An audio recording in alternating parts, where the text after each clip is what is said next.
आकाशवाणी रांची से प्रस्तुत है समाचार ध्वनि चित्र।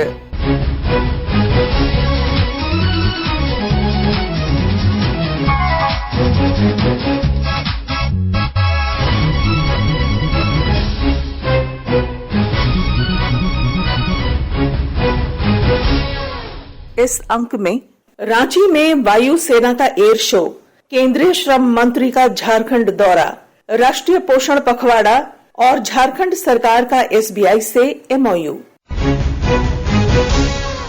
राजधानी रांची के नामकुम स्थित आर्मी मैदान में भारतीय वायुसेना का आज से 2 दिवसीय एयर शो शुरू हुआ। एयर शो के पहले दिन आज सूर्य किरण एरोबैटिक्स टीम द्वारा 9 हॉक जेट विमानों ने आसमान में अपने करतब दिखाए। पेश है इसकी एक झलक। 3, 2, 1।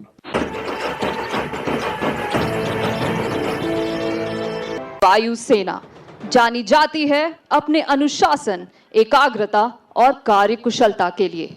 तो देवी और सज्जनों, कृपया जोरदार तालियों से इनका स्वागत करें, जो है भारतीय वायुसेना के ambassadors, Surya Kiran aerobatic team led by group captain Ajay Dashrathi. स्पर्शम दीपतम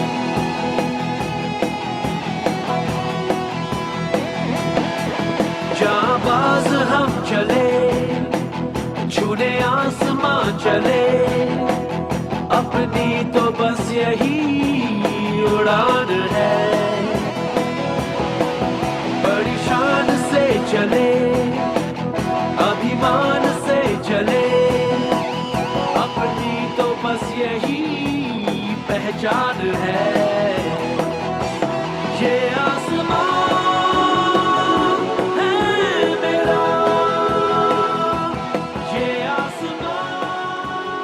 और ये था एक शानदार लूप। कृपया आपके सामने उड़ रहे इन विमानों पर अपनी नजरें बनाए रखें, क्योंकि अब आप देखेंगे इन्हें अपनी पोजीशन में बदलाव लाते हुए। एकजुटता, साहस और सतर्कता का उदाहरण देते हुए ये अगली फॉर्मेशन समर्पित है हमारे देश के जाबाज सैनिकों को। और इसी के साथ आपकी बाईं ओर से प्रस्तुत है सूर्य किरण टीम की गरुड़ फॉर्मेशन। आदेश पर नंबर 5 और 6 अपनी पोजीशन बदलकर एक नई फॉर्मेशन में आ जाएंगे। तो चलिए सुनते हैं पायलट्स की आवाज सीधा उनकी कॉकपिट से।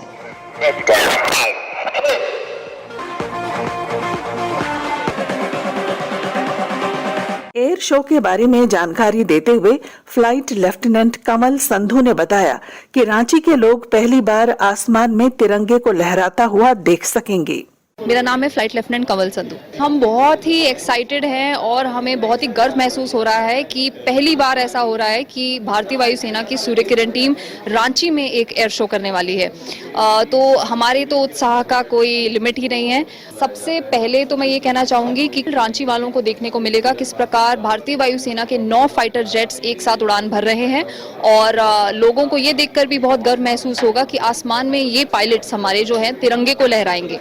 तो हमें पूरा यकीन है और हम आशा करते हैं कि जो हमारे देश के युवा हैं और बच्चे हैं वो भी आके देखेंगे और प्रेरित होंगे इंडियन आर्म्ड फोर्सेस ज्वाइन करने के लिए। जो सूर्य किरण टीम है, उन्होंने जब से उनकी स्थापना हुई है इस टीम की, उन्होंने 700 से भी अधिक शोज कर चुके हैं। भारत में ही नहीं बल्कि विदेश में भी भारतीय वायुसेना का परचम लहरा चुके हैं। उनमें से हाल ही में हमने बैंकॉक थाईलैंड में एक एरोबैटिक डिस्प्ले किया था और भारतीय वायुसेना को रिप्रेजेंट किया था। और उसके बाद जब हम वापस आए हैं अपने देश में, तो रांची से हमने अभी डिस्प्ले का जो साइकिल है वो स्टार्ट किया है।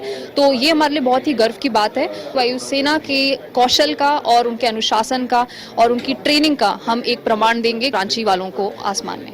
वायुसेना के पायलट दिवाकर शर्मा ने एयर शो की जटिलताओं के बारे में जानकारी देते हुए बताया। नमस्कार रांची, मैं स्क्वाड्रन लीडर दिवाकर शर्मा सूर्य किरण एरोबैटिक टीम का हिस्सा हूं एंड नंबर 6 की पोजीशन पे फ्लाई करता हूं। हम कल आपका एयर शो है 2 दिन का 19th और 20th को, वो हम 2 हिस्सों में दिखाएंगे। एक होगा कॉम्पोजिट जिसमें आपको सारे जहाज साथ में दिखेंगे, और दूसरा होगा सिंक्रो जिसमें एयरक्राफ्ट छोटे छोटे ग्रुप्स में डिवाइड होने के बाद आपको अलग अलग मनूवर्स दिखाएंगे, जो कि और ज़्यादा एक्साइटिंग होगा। सुरक्षा की दृष्टि से हमारे को काफ़ी सारी चीज़ों का ध्यान रखना पड़ता है। पहली चीज़ है दूसरे जहाज़ के साथ दूरी, जो कि 5 मीटर से भी कम है। दूसरा उसके बाद है मौसम, अगर मौसम ख़राब हो गया तो हमारे काफ़ी सारे चीज़ें चेंज हो जाती हैं। फिर चिड़िया जो बर्ड्स हैं हवा में, वो हमारे लिए एक बहुत बड़ा खतरा है। चौथा, फिर उसके बाद नीचे ऑब्स्ट्रक्शंस, जो कि हाई ऑब्स्ट्रक्शंस हैं, जैसे हाई टेंशन केबल और पहाड़, उन सब से हमें क्लियर रहे के ज़मीन के क्लोजेस्ट आके, ताकि हमारे जो ऑडियंस है उनको हम अच्छे से एक एयर शो दिखा सकें। वो सब देख के हम प्लान करते हैं for this air show. Ranchi वालों को ये मैसेज दूंगा कि आप लोगों का प्यार बहुत ही अमेजिंग रहा है, बहुत ही अच्छा रिस्पांस रहा है रांची का। बस अब मेरी ये रिक्वेस्ट है कि 2 दिन में, ये 19 और 20 को मैक्सिमम नंबर्स में आए और देखें आपके देश के नौजवान आपके लिए क्या क्या कर रहे हैं, जो कि आमतौर पे लोगों को नहीं दिखता, एंड मोटिवेट हों अपनी डिफेंस फोर्सेस को ज्वाइन करने के लिए, एंड प्राउड फील करें अपने देश के लिए और अपने डिफेंस फोर्सेस के लिए। एयर शो में रक्षा राज्य मंत्री संजय सेठ और air chief marshal AP Singh भी उपस्थित थे। रक्षा राज्य मंत्री ने बताया कि रांची जैसे बी क्लास सिटी में एयर शो का आयोजन एक बड़ी उपलब्धि है। भारतीय वायुसेना के द्वारा यह जो एयर शो है वो अद्भुत है और इतना रोमांचकारी है कि देखने से आने वाले जो जनरेशन है, आने वाले बच्चे हैं, उनको दिखाना कि फौज के प्रति उनका आकर्षण बढ़े और वो सोचे कि हमको भी फौज में जाना है। तो ये 2 दिन का है, 19 तारीख शनिवार को सुबह 9:45 से 10:45 और रविवार को भी उसी समय में। केंद्रीय श्रम, रोजगार, युवा और खेल मंत्री मनसुख मंडाविया ने झारखंड की 2 दिवसीय यात्रा पर पिछले दिनों रांची और धनबाद का दौरा किया। श्रम मंत्री ने रांची के नामकुम में 220 बिस्तरों वाले ESIC अस्पताल का लोकार्पण किया। इस अवसर पर आयोजित कार्यक्रम को संबोधित करते हुए उन्होंने कहा, रांची के लिए 220 बेड की अस्पताल का शुभारंभ हो रहा है। यहाँ पर आने वाले दिनों में हमारे 3 लाख से अधिक श्रमिक है, उसकी सेवा होनी है। ये अस्पताल केवल इमारत नहीं है, लेकिन ये अस्पताल इस श्रम शक्ति का सम्मान है, श्रम शक्ति की सेवा का केंद्र है। हमारी सरकार श्रमेव जयते में मानती है। जो हमारे श्रमिक है उसका सम्मान करा जाए। उनका श्रम से ही निर्माण कार्य होता है, उसके श्रम से ही मैन्युफैक्चरिंग होता है, उसके श्रम से ही खदानें चलती है। ये श्रम शक्ति के प्रतीक के रूप में यहाँ तो हमने 10 हमारे श्रमिक का सम्मान करा था। श्रम मंत्री ने धनबाद यात्रा के दौरान DGMS कार्यालय में खान सुरक्षा और नई तकनीक पर अधिकारियों के साथ बैठक की। बैठक के बाद मीडिया से बातचीत में श्री मंडाविया ने कहा, हमारे ऑफिसर की कैपेसिटी बिल्डिंग करने के लिए भी कई निर्णय करे गए हैं। माइनिंग में काम करने वाले लेबर, उसकी हेल्थ, उसका स्वास्थ्य के बारे में सरकार ने ESIC के द्वारा उसकी हेल्थ सुनिश्चित करने के लिए आयुष्मान भारत योजना के साथ जुड़ी हुई सभी हॉस्पिटल को नोटिफाई करा है, ताकि केवल हमारे लेबर को जो सुविधा ESIC की हॉस्पिटल में ना हो, ये सुविधा उसको आयुष्मान भारत की योजना से भी मिल सके, ताकि हर लेबर अपने घर के नजदीक ही ट्रीटमेंट करवा सके, वो भी सुनिश्चित करा है। देश में आज माइनिंग सेक्टर बढ़ रहा है, माइनिंग सेक्टर में नई नई टेक्नोलॉजी आ रही है। ये टेक्नोलॉजी का उपयोग करके उसकी सेफ्टी सुनिश्चित करनी है और उसकी हेल्थ भी सुनिश्चित करनी है। ये दोनों दिशा में काम चल रहा है। Mine safety director general mine safety की जिम्मेवारी है कि राज्य और देश में और माइनिंग सेक्टर में काम करने वाले लेबर, उसकी सुरक्षा हो, उसको अच्छा वेतन मिले, उसकी स्वास्थ्य देखभाल सुनिश्चित की जाए और उसको वेतन सुनिश्चित करा जाए। इस दिशा में हमारा डायरेक्टर जनरल माइन सेफ्टी काम कर रहा है। झारखंड समेत पूरे देश में पोषण पखवाड़ा के तहत कई कार्यक्रम आयोजित किए जा रहे हैं। कोडरमा में आयोजित एक कार्यक्रम में केंद्रीय महिला तथा बाल विकास मंत्री अन्नपूर्णा देवी शामिल हुईं। कार्यक्रम को संबोधित करते हुए केंद्रीय मंत्री ने कहा कि आंगनबाड़ी सेविका और सहायिका देश को कुपोषण मुक्त बनाने में महत्वपूर्ण भूमिका निभा रही हैं। पोषण पखवाड़ा के अवसर पर ही आज का ये कार्यक्रम था और मुख्य रूप से इसका 4 थीम दिया गया है।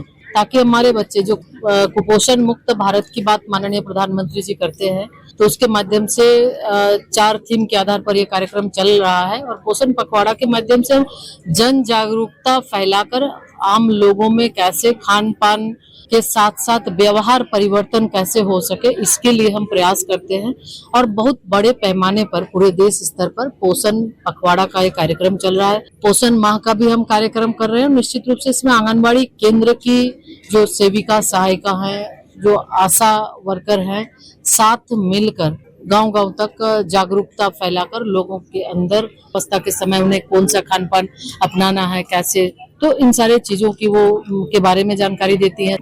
उधर गिरिडीह में आज पोषण पखवाड़ा के तहत पोषण कंपटीशन आयोजित किया गया। उपायुक्त नमन प्रियेश लकड़ा ने इसकी जानकारी देते हुए बताया, गिरिडीह जिला में पोषण पखवाड़ा के मद्देनजर हमारे जो भी 2421 आंगनबाड़ी हैं और इसको कवर करने के लिए 14 परियोजना है, तो उनके सहायिकाओं को हम लोगों ने आज कुकिंग कॉम्पिटिशन के लिए यहाँ पे इनवाइट किया था। हमेशा सेविका का आंगनबाड़ी में और जिला स्तर पर कुकिंग कॉम्पिटिशन होता है, लेकिन सहायिका भी इम्पोर्टेंट कर्मी है, हमारे आंगनबाड़ी कर्मी है, तो इसीलिए जो हमारा THR है, जो कि आंगनबाड़ी में जो आहार दिया जाता है, तो उसके इस्तेमाल से कैसे और भी पौष्टिक और स्वादिष्ट व्यंजन बन सकता है, तो उससे संबंधित कुकिंग कॉम्पिटिशन हम लोगों ने कराया था। झारखंड सरकार और भारतीय स्टेट बैंक के बीच पिछले दिनों राज्य कर्मियों की सैलरी पैकेज को लेकर एक समझौते पर हस्ताक्षर किया गया। इसके तहत SBI में सैलरी अकाउंट रखने वाले राज्य कर्मियों को बिना किसी अतिरिक्त शुल्क के 1 करोड़ रुपए तक का दुर्घटना बीमा समेत कई अन्य बैंकिंग सेवाओं का लाभ मिलेगा। समझौते पर हस्ताक्षर के बाद मुख्यमंत्री हेमंत सोरेन ने अपने संबोधन में कहा, स्टेट बैंक ऑफ इंडिया की तरफ से राज्य सरकार के साथ समन्वय बनाते हुए एक इकरारनामा आज किया जा रहा है, जहां पर राज्य सरकार के जितने भी राजकर्मी हैं उनको अलग अलग तरीके से विभिन्न घटनाओं में उनके साथ SBI खड़ी होगी उनके सहयोगी के रूप में। राज्य सरकार और SBI के बीच में MOU हुआ है। आज इस कार्यक्रम में SBI के साथ मिलकर राज्य के कर्मचारियों को लाभ देने का ये MOU हुआ है। मैं शुक्रिया अदा करना चाहूँगा SBI वालों का कि उन लोगों ने एक झारखंड जैसे पिछड़े राज्य में एक बड़ा कदम उठाया है। भारतीय स्टेट बैंक के मुख्य महाप्रबंधक KV बंगाराजू ने MOU के बारे में जानकारी देते हुए बताया, It's really a momentous day and it's a great privilege for State Bank of India to be a partner with the government of Jharkhand in its progress. Now, it's a great privilege for all of us to be here today in the august presence of the Honorable Chief Minister and his team to sign this MOU with State Bank of India.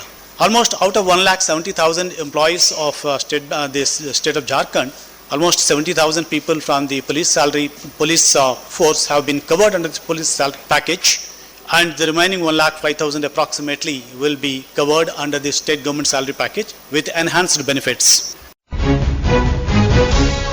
इसके साथ ही आकाशवाणी रांची से समाचार ध्वनि चित्र का आज का संस्करण समाप्त हुआ। हर शनिवार ये कार्यक्रम रात्रि 7:45 बजे समाचार एकांश द्वारा प्रस्तुत किया जाता है। संपादक शिल्पी, प्रस्तुतकर्ता अरविंद कुमार और प्रवक्ता पूनम किरकेट्टा।